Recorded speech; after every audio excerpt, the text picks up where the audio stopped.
Jende danean.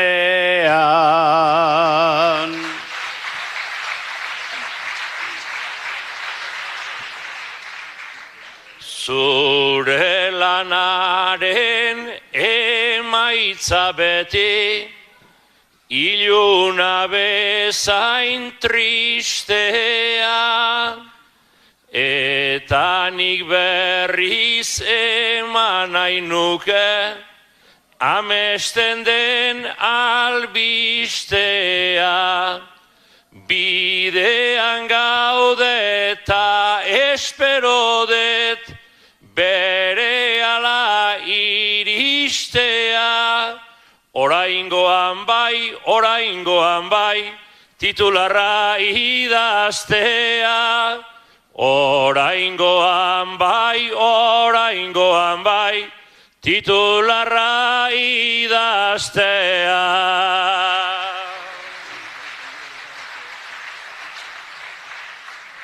Bakina batek sala izan hau, zer ofizio ergela, ignola Kristo idazten diguk, guri oinbeste eskela. Poz bat badaukat azkenerako, gertatua gertauko dela, neure eskela idatzi gabe, mundutik joango naizela. Bueno, ulertu dut, irudikatzen zaizutu zuere eskela nola egiten duzu, eta... Bai, egiten, osea, lanaren, ez da lanaren parte atseginena, baina, bueno, tokatzen da, eta jendea hile egiten da, eta ohitura dago eskela jartzeko, batek egin behar ditu.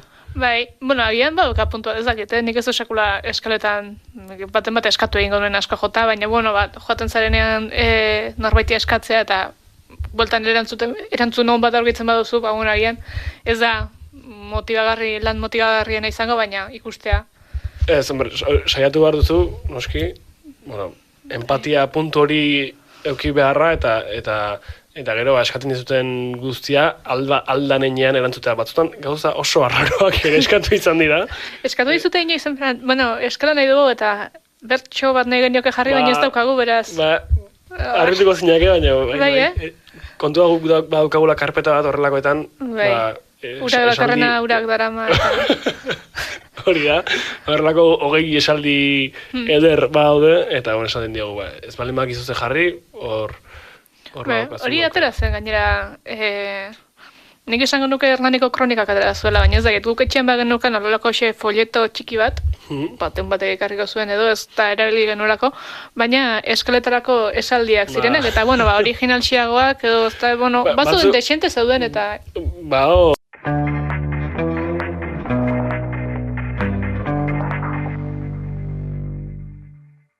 Telesaiak inoiz ez, sopan etzanda ez banago. Inoiz ez, kapitulu berririk ez maiteaz badago. Zatoz Euskal Telera eta orain Netflix eta Prime ere emango dizkizugu.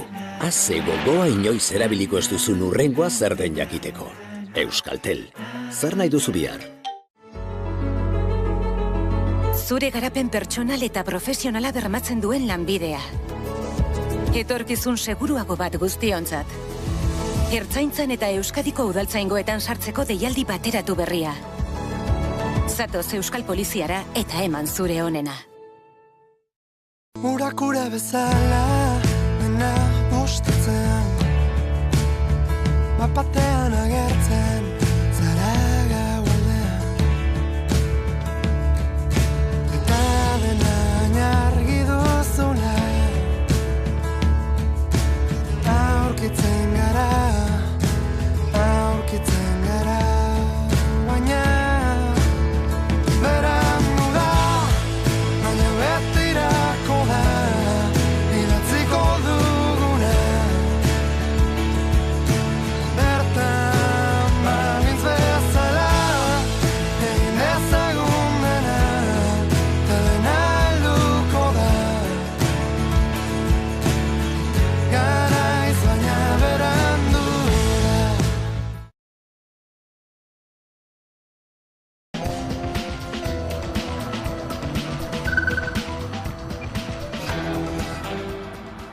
Ingurumenaren eta hirigintzaren ikuspuntutik arazo larriak sor ditzake Urdaibain Guggenheim museo bat eraikitzeko proiektuak.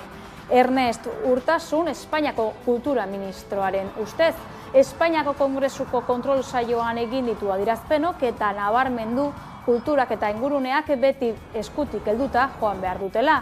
Edonola ere, behin baino gehiagotan esan du euskal instituzioek erabaki behar dutela egitasmoaren gainean.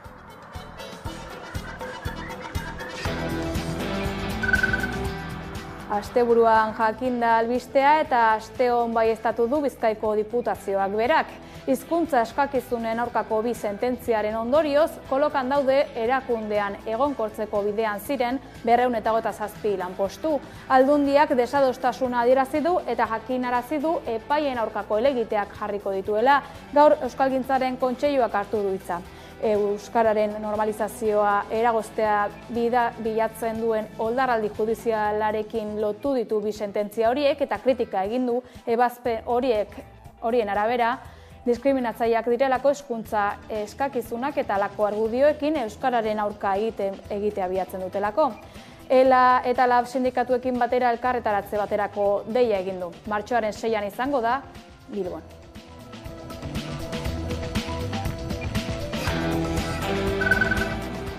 Koagatik kanpoko nekazariak elkartu dira Jundizko industrialdean. 3 asteko etenaren ondoren traktoreak berriro atera dira Arabako errepideetara.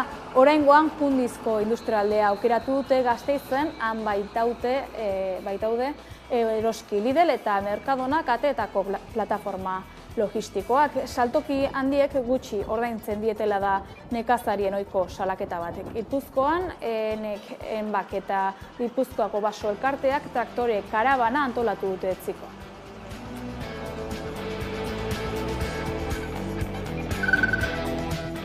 Nafarroako gobernuak txarretxi egin du Forestalia enpresak Nafarroako lurretan eraiki asmo duen goi-tentsio linea.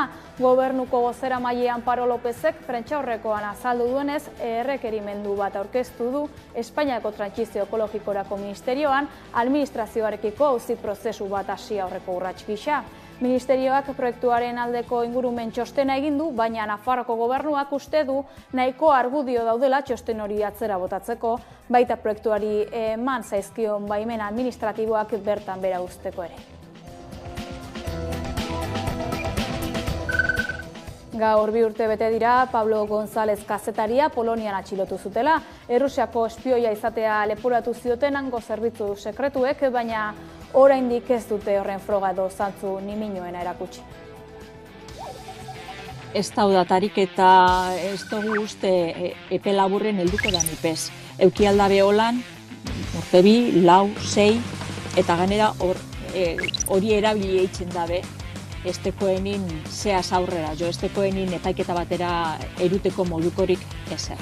Espainiak hartu duen jarreraren balorazio nahiko eskorra da egiz esan, beran eskubidek defendatu biharrin Polonian alde lerrokatu da, emoten dugu Poloniako fiskaltzan parte dela Espainiako gobernuebe, gobernuen aldetik falta larriz esumatuten gu. Hemen Euskal Herrizen jasogu eta jasoten gabiz eta emoten dugu gero geure atximikiko guzela geu laguntzen eta berari elkartasune helarazten. Ez dut uste guztiz heltzen jartzonik hemen mobiten dan guztize, baina parte bat bai.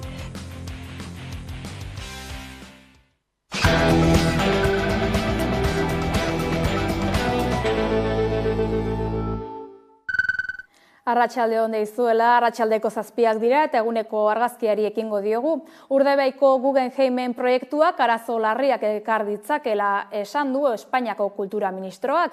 Ernest Urtasunen ustez ingurumenaren eta hirigintzaren ikuspegitik arazoak sor ditzake museoa eraikitzeko egitasmoak. Edonola ere erabakia euskal erakundei dagokiela adierazi du. Eusko Jaurlaritzak Busturialdea Urdaibai eskualderako erakundeen arteko plan estrategiko bat egitea onartu du. Plan horrek 5 ardatz izango ditu, eta inguruko eragile sozial eta ekonomiko nagusiekin partekatutako hausnarketa eta diagnostiko batetik abiatuta egingo da. Gobernu Kontseiluaren osteko prentzaurrekoan, Bingen Zupiria Eusko Jaurlaritzako bozeramaileak azaldu du bere diseinuan kontuan hartuko direla eskualdeko erronka estrategiko nagusiak. Busturialdia Urdaibaik baditu ezaugarri propio batzuk berezi eta ezberdin egiten dutenak. Batez ere, biosfera, Euskadiko biosfera erreserba bakarra delako.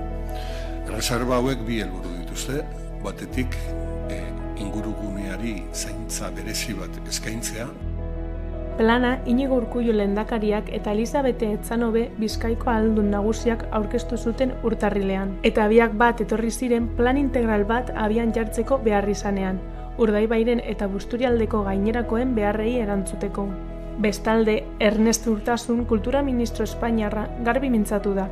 Adierazi duenez, Guggenheim Urdaibaik arazo larriak ekarriko lituzke bai inguru giro aldetik eta baita hirigintza aldetik ere. Hala azaldu du Madrilgo Kongresuan egin duten gobernuaren kontrol saioan. Javier de Andrés museoa zabaltzeko proiektu honen inguruan duen iritzia galdetu dionean. En opinión de mi ministerio, la cultura y el medio ambiente deben ir siempre de la mano, siempre. Y por lo tanto, siendo claro, le voy a decir dos cosas. Una, esta es una decisión que compete a las instituciones vascas y eso yo voy a ser muy respetuoso, pero si me pregunto mi opinión, efectivamente esa ampliación desde el punto de vista medioambiental y urbanístico genera graves problemas. Testu inguru honetan, kultura ministroak oroitu du Guggenheim museoaren patronatuak bertako zuzendaritza eta euskal erakundeak barne hartzen dituenak 2025 urtera arteko tartea utzi duela handitzeko egitasmo honekin aurrera jarraituko duten ala ez erabakitzeko. Ingurumen gaiekin jarraituko dugu. Eusko Legebiltzarrak onartu berri duen legeak, trantsizio energetikoaren eta klima aldaketaren legeak, bazterrak mugitzen jarraitzen du. Oraingoan, Araba Bizirik plataformak eta UAGA nekazarien sindikatuak adierazi dute energia enpresa handiak eta erakunde publikoak Arabako landa eremua industrializatzen eta suntsitzen ari direla, eta lege berriak eta onartzeko dagoen energia berriztagarrien lurralde plan sektorialak egoera okertuko dutela uste dute. Arabako landa eremua arriskuan jartzen duten proiektuen aurka bat egin dute Araba Bizirik plataformak eta UAGA abeltzain eta nekazarien sindikatuak. Parke fotovoltaiko eta eolikoak, berotegi industrialak edota AHTA bezalako proiektuek landa eremua kolonizatzen dutela salatu dute. Las empresas de energías renovables no deben especular con la tierra agraria y acaparar el suelo sin tan siquiera haber presentado ningún proyecto concreto. El incremento del precio de la tierra hace más difícil la viabilidad de las explotaciones existentes e imposible la instalación de nuevos agricultores y agricultoras. Gauzak horrela, martxoaren 13an, Arabako Foru Aldundiaren aurrean elkarretaratzera deitu dute, landa eremuetako lurra eta bizimodua defendatzeko. Estamos a favor de las energías renovables, pero no a cualquier precio ni de cualquier modo. No se puede instalar parques solares en las mejores tierras de cultivo.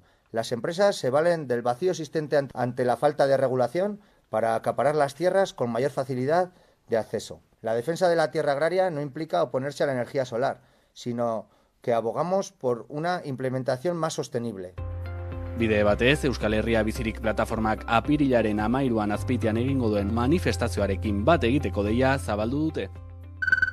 Orain Gipuzkoara egingo dugu Dane Arbeo lankidearekin bat egiteko. Gipuzkoak deskarbonizatuagoa den eta ingurumena errespetatzen duen ekonomia eta gizarte baterantz aurrera egin nahi du. Horretarako 7.000 familia baino gehiagok jaso dituzte Gipuzkoako trantsizio ekologikoari aurre egiteko laguntza ekonomiko eta fiskalak. Ildo horretan, jasangarritasun departamentuak abian jarritako herritarren energia komunitateen garrantzia nabarmendu du. Konta iguzu, Dane.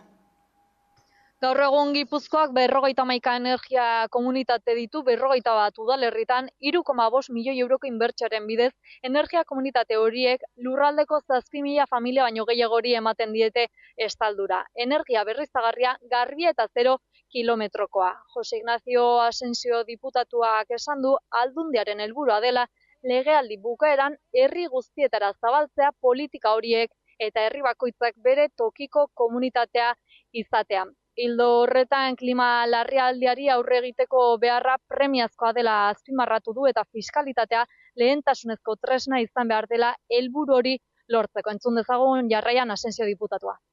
Esan dezakegu, ingurumen fiskalitatea premia eta aukera badela Gipuzkoarentzat. Horregatik, horrelako neurriak bultzatzen eta hobetzen jarraitu behar dugu. Egungo eta etorkizuneko behar eta horrenketara egokituz noski. Ingurumen fiskalitatea, inbertsio eta guztientzako onura gisa ikusi behar da. Eta hemen 3 aipamen. Klima aldaketari aurre egiteko, lurraldearen erresilientzia sustatzeko eta herritarren bizikalitatea zaintzeko modu gisa ikusi behar dugu. Euskararen aurkako oldarraldiak ez du etenik jurisprudentzia bidez doktrina aldaketak ezartzen ari direla salatu du Euskalgintza Kontseiluak, Bizkaiko Diputazioak kontra jaso berri dituen azken epaien arira, eta elkarretaratzerako deia egin du ELA eta LAB sindikatuekin batera. Martxoaren 6an izango da Bilbon.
Hezkuntzan arabaragoaz, hezkuntzan dagoen erronka garrantzitsuenetariko bati helduko diogu jarraian, eskola segregazioari. Segregazioak inklusioaren kontra egiten du eta justizia sozialaren printzipioak urratzen ditu, bizi baldintza desberdinak eta aukera mugatuak sortzen. Honako hau, hezkuntzan dagoen erronka garrantzitsua da, baina ez da hain erreza kontzeptua ulertzea eta praktikan jartzea. Eskola segregazioa izango litzateke dinamika sozial bat, zeinaren arabera, atzerritar jatorriko umeak eta errekurtso ekonomiko gutxiko familien umeak elkartzen ditugun, gizarte moduan, metatzen ditugun ikastetxe jakin batzuetan, batez ere publikoak. Eta horrek esan nahi du, alboko ikastetxean iaia ez daudela hoiek. Eta alboko ikastetxean agian klase ertaineko autoktono txuriak soilik badaudela. Zoritzarrez hori da gure hezkuntza sistemaren ezaugarri nagusienetako bat, eta ez du oso ondo hitz egiten gure gizarteaz. Segregazioak hainbat arlo eta eremutan du lekua, bai pertsonen arteko elkarreragin eta elkarbizitzan, baita instituzio eta gizarte sistemetan ere. Aniztasun hori presente dago, ez da desagertuko, gero eta handiagoa izango da, badakigu ikastetxe batzuetara heldu dela, beste batzuetara ez, horregatik hitz egiten dugu askotan eskola segregazioaz, eta erantzun horiek, aipatu dituen erantzunak, ematen ari dira ikastetxe batzuetan, ikasi behar dugu gehiago, nola jokatu hobeto, eta oraindik bide bat badaukagu. Euskarak bere aldetik ikasleak eta familiak erakartzearen erronka handia dauka. Izan ere, naiz eta segregazioa pairatzen duten ikasle gehienak D ereduan egon, asko dira honen alde eman beharreko urratsak. Alde batetik, pozik egon gaitezke, atzerritar jatorriko familien seme-alabak D ereduan daudelako, D ereduan, gehienak. Baina aldi berean badakigu ikastetxe segregatuetan daudela, non iaia haiek bakarrik dauden kasu askotan.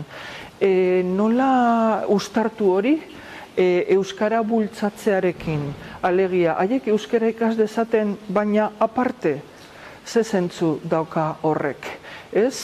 Nola biziko dute haien harremana euskararekin, ikastetxe horietan non batez ere edo soilik atzerritar jatorriko umeak biltzen diren. Hizkuntza, etnia edo ekonomia maila bereko ikasleak aldentzea irtenbide desegokia dela adierazten dute adituek. Aldiz, gizarte inklusibo eta anitza sortzeko beharrezkoa da beste pausu batzuk ematea. Nik esango nuke gehiago dela jatorri autoktonoa daukaten umeak banatzea. Oie dira mugitu behar ditugunak, baina familia horiek ez dute nahi. Jatorriaren arabera eta errekurtso ekonomikoen arabera, umeak ez dira elkartzen eskolatik kanpo. Hor daukagu ziurazki beste erronka bat, oraindik kontzientzia hartu behar dugu, fenomeno garrantzitsua dela, ez dela geldituko. Pertsona gehiago etorriko direla, eta seme-alabak izango dituztela hemen, eta horiek dira euskaldunak ereduan daude, euskal herritarrak dira, eta horiekin konpromisu bat daukagu, eta tratatu behar ditugu propio moduan, hemengo moduan, maitasun osoz, eta eskubide guztiekin. Gaiz aldatuz Gasteizko udaltzaingoak 40 urteko gizon bat atxilotu du gaur goizaldean bikotekide ohiari erasotzeagatik eta bikotekidearen semeari hiltzeko mehatxua egiteagatik. Horrez gain, 34 urteko gizon bat atxilotu zuten atzo emakume batekiko urruntze agindua urratzeagatik. Gizona emakumearen etxe inguruan zebilen.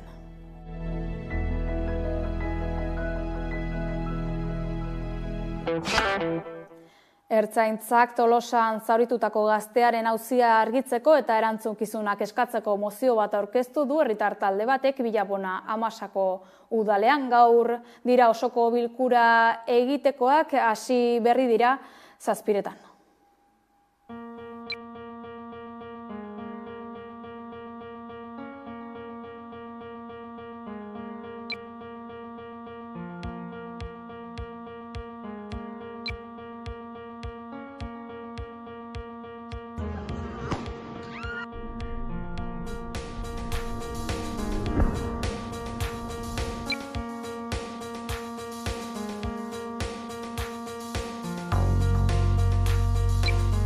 Kale honetan, indarkeriaz sartu zen ertzain taldeak erantzunkizunei aurre egin behar dio.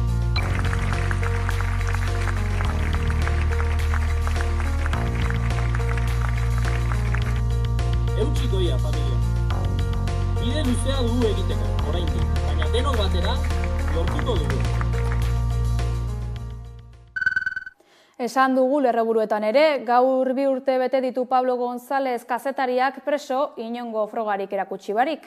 Hau dela eta gurean izan genuen atzo Jana Goiriena Pabloren bikotekidea. Erne. Dagoeneko 2 urte pasa dira, 2022ko otsailaren 28an Pablo González Euskal Herriko kazetaria Polonian atxilotu zutenetik. Migrazio krisiaz informatzen ari zela atzeman zuten Ukrainiako mugatik gertu. Poloniako fiskaltzak Rusiako zerbitzu sekretuen alde lan egitea egotzi zion eta orduz geroztik Randov espetxeko ziega batean dute preso, 730 egun egin ditu barrote artean. Gaia hitz egiteko Jana Goiriena, Pablo Gonzálezen bikotekidea dugu gurean. Arratsaldeon, Jana. Bai, arratsaldeon. Pablo González espetxeratu zutenetik 2 urte bete diren honetan, zer dakizue Gonzálezetaz? Bueno, ez da asko dakigune, dakizu modun ezingu beraz berbarik egin zuzenien, orduan datoskun informazioe beran abokatuen bitxartez da, beran abokatueri deitzuten zonien, eta altze asko zen karta apurren bitxartez. Azkanengoa atzo jasonaben, baina abenduen 11 da, beraz ez dut uste kontutan hartuteko modukudanik, eta beran abokatuek pasadan astien egon zein bera bizitzaten kartzelan, bai amenku eta bai poloniarrak, eta ez askoen, ondo topa da bela osasunez, animoz bebai, egonkor, gora berandizek eukideuz, baina, oin behintzet eurek ikusi da benin, ondo egon da. Gora berandiekin beraz. 2 urte hauen ostean, senitartekoak nola dramatzua zue egoera? Kostata ulertu ezinik ze haitzik segiduten gun 2 urte eta gero olanik epaiketarako fetxari barik eta ize atxilotu benien ukibazen baldintzatan. Eta, alandabe, geure hartin alkar babestuz eta aurrera eginez, egiz esan gogorra da eta semieri ulertaraztie gatza.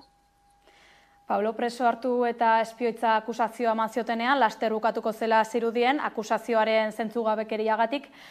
Ordutik, bata bestearen atzetik etorri dira espetxealdiaren luzapen albisteak, azken albisten arabera, beste 3 hilabete luzatu dio espetxealdia Poloniak, honekin 8. aldia da, zer dakizue haren epaiketaz? Badu datarik edo...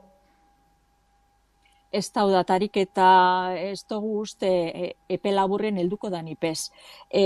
Poloniak zigor asko jaso deuz, behin-behineko espetxealdize eta horren luzaketak sistematikoki erabiltzen dauzelako presun kontra eta batez be, frogarik estekoen, beraurka frogarik estekoen presun kontra. Eta karguripe ezin da benen aurkeztu erabiltzen deu metodo hau. Ganera, Polonian, behin-behineko espetxealdizek esteko mugarik, esteko legezko mugarik adibidez, hemen dauen modun 2 urtekue, edo salbuespenez laure luzetu aldana, han ez dau. Euki aldabe holan, urte 2, 4, 6, eta ganera hori erabili eitzen dabe, estekoenin zeaz aurrera, estekoenin epaiketa batera eruteko modukorik ezer. Beraz, ez dugu uste epe laburren epaiketa helduko danik. Epaiketaren datarik ez baduzu ere, epaiketa nolakoa izango den beldur zarete? Bai, egiz esan bai, oinarte prozeduran zelako irregulartasun ikusitxe, kontutan eukibigu, adibidez, lehengo bista abokatu barik eintzoelan, bertako zerbitzu sekretu epe interrogau izendabela abokaturik aurren okibarik, urtebete osoz beran konfiantzazko abokatu eri estotzuela itxi defentsako parte izeten, eta ondino 2 urte pasau dizen honetan, beran abokatu taldi, bai poloniarrak eta bai amenguek, estekoela beran akusazio espediente osuen sartzeko aukerarik, horre gauza guztizek ikusitxe, ez dugu espero epaiketi ebe guztiz garbize izango da. Nik gauzak aldatuen biko dabe bertan, epaiketarako be gu lasai entzuteko. Orduan, beste behin giza eskubideak urratuko zaizkiola uste duzue? Uste gu baietz, oinarte be urratuten da bizkizoz, defentsa efektibue eukitzeko eskubidea behin da barriro urratuten da biltzoz, orduan guk ustegu epaikete datorren erako holan izango dala. Oba aldatzen bada, nahiko genke aldatuti, igual gobernu barrizeko horre zeo zer esaterik eukiko deu, baina ez dau zantzurik, oinarte behintzet. Lehen ere aipatu duzu abokatua du Gonzalezek, zer dio egoeraz? Behitxu, pasadan hastien bizitan joan jakonien, beste gauza batzun hartin frogatu alizen ben, zelan bertako fiskaltza oin 2 urtegarrenera dabilen eitzen, oin dala urte bitxik egin egon biziren ikerketak. Hau da, bera, atxilotu benien, esaten ben froga ba egozala, investigazio bat aldez aurretik egin egon zala, baina oin da bizikusten ez dala holan. Dori da frogatu alizen duen gauzatako bat. Nolako harremana duzu Espainiako gobernuarekin? Zein izan da Espainiako gobernuak egoerarekiko hartu duen jarrera? Bueno, guk Espainiako gobernua zesteko guestetariko harremanik, bakarrik Espainiak Varsovian dekon konsulaz, baina enbasada edo ministeritza mailan inor ez da paraguaz harremanetan 2 urte guzti hauetan.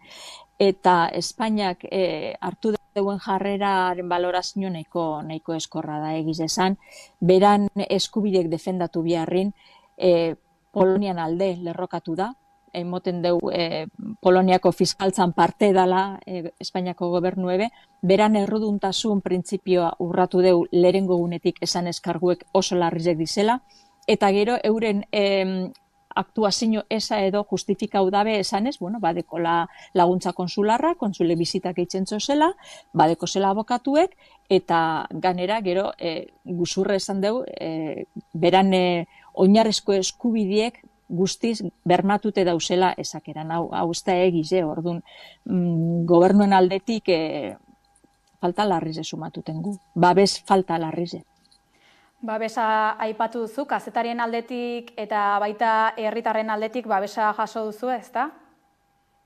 Bai, batez bamen Euskal Herrizen jasogu eta jasoten gabiz eta emoten dugu gero be geure atzin upiko guzela geu laguntzen, eta berari elkartasune helarazten. Oso garrantzitsue da, batez bekontutan eukinde maila instituzionalien eta gero Espainia mailako komunikabidean dizen aldetik zelako isiltasune egondan ikusitxe. Pablok babes hori jaso izan du? Helarazitzeu kartan bidez, eta abokatuek deitzu, berak abokatueri deitzu altzonin, nik esaten zaba, deitzuten zunin esan hause eta hause, hain komunikabide paradala kontaktu niaz, eta babesa agertzen duela, eta abar, zantzue badekoz, notizia porroa badeko, baina, ez da bardin sentiten amendik eta barrutik. Ez dut uste guztiz heltzen jatzonik hemen mobiten dan guztize, baina, parte bat bai. Horren arire, beran abokatuek esan deu, bizitan joan jako zenin pasadan hastien eruntzu ezela, amengo albiztietatik ataraneko kopizak eta, berak jakin deizen zela babesarekon, eta hori dalata eureri, abokatueri, espedienti zabaldutzoela. Beraz, pentsa ze jarrera dekoen hango agintarizek. Ea Pablo Gonzalezen egoerako bera egiten duen, esker mila Oiana Goirienea gaur gurean euskal kazetariaren eskubide urraketak beste behin azaltzearen. Ongi izan. Eskerrik asko zeueri, tondo izen. Pablo Gonzalezen inguruko elkarrizketarekin heldu gara buletinaren amaierara, hauek izan dira jaso ditugun berrietako batzuk, baina informazio gehiagorako badakizu, sartu gure sare sozialetan edo 11.eus atarian nogen taldearen guztia edo ezerez abestiarekin utzeko zaituztegu. Arratsaldeona pasa.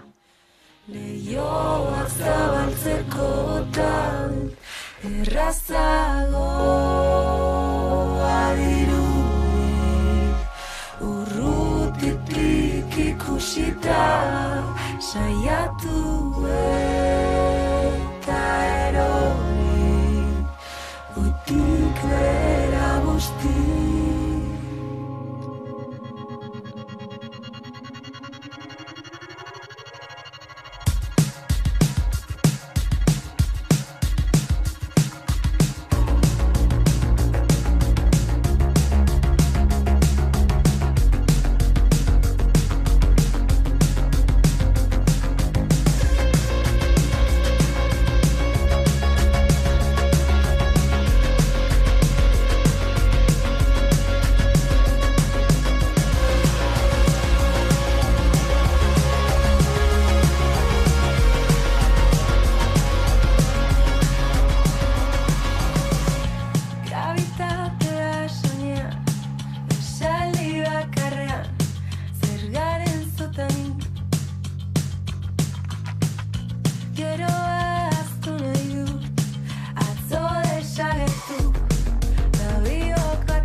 Bai, Bukele gainera politika gogorrak ezarri ditu, ez? Herrialdea salbuespen egoeran dekretatu eta bueno, aipatu dizkiazun taldeen aurkako atxiloketa gogorrak egin ditu.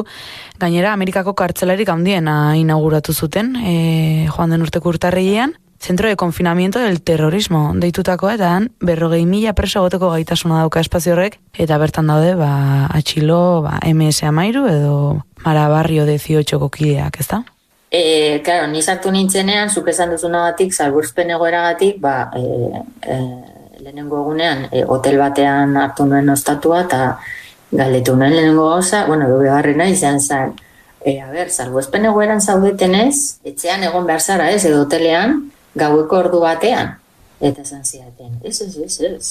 Zue bile zaitezke edozin ordutan kaletik. Baina, azaldu zidaten pixka bat.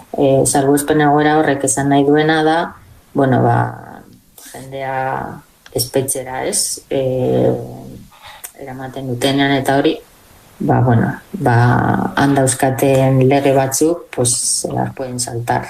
suposatzen dut, etxeetan ere, erregistroak egin epaile baten baimenik gabe, edo ezakit, horrelako gauza. Asuntoa da, karo, ni horrekin ere, jendeari ere galdetzen nion, zer moduz, eta